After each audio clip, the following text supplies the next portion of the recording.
Pour une personne au repos non engagée dans une activité physique, un rythme cardiaque de 60 à 80 battements par minute est considéré normal. Pour ceux et celles vivant avec une maladie coronaire artérielle, ce rythme cardiaque au repos est extrêmement important. Un rythme cardiaque élevé est un signe avertisseur qui indique un plus grand risque d'attaque cardiaque et de décès.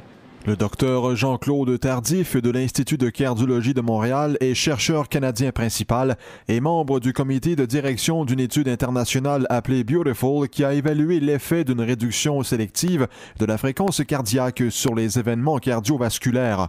Bien que le résultat principal en ce qui a trait à la mortalité, à l'attaque cardiaque et à l'insuffisance cardiaque était neutre, des résultats supplémentaires démontraient que de baisser de façon sélective le nombre de battements par minute réduit les risques d'attaque cardiaque chez les patients dont la fréquence cardiaque dépasse les 70 battements par minute. On sait bien que plus la fréquence cardiaque d'un patient au repos est élevée, plus son risque de faire une crise cardiaque ou un autre problème cardiaque est élevé. Cette étude, connue sous le nom de Beautiful, comprend plus de 10 000 patients à travers le monde, dont plus de 350 patients au Canada. En termes de la signification pour les patients, les résultats de l'étude Beautiful sont excitants.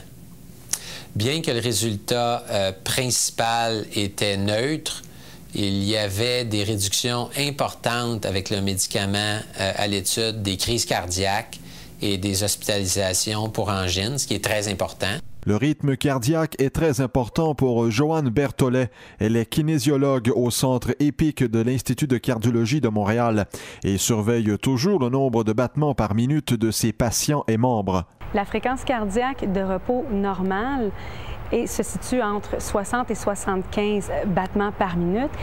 Et une fréquence cardiaque de repos, disons, anormale, pourrait se situer au-delà de 80 battements par minute.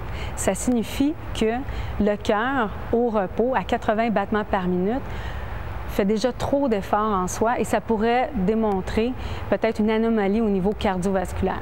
Marcel Lévesque est toujours à la recherche de nouvelles informations lorsqu'il s'agit de combattre la maladie coronaire artérielle.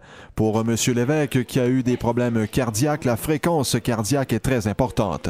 Avant d'avoir des problèmes cardiaques, je ne doutais seulement pas que la fréquence cardiaque pouvait avoir un impact si grand sur ma santé. La maladie coronaire artérielle est la cause principale de décès et l'Organisation mondiale de la santé prédit que ceci sera vrai pour encore au moins 20 ans. Les résultats initiaux démontrent pour la première fois que réduire son rythme cardiaque est bénéfique pour les patients à risque d'attaque cardiaque. Un reportage de Denis Lépine.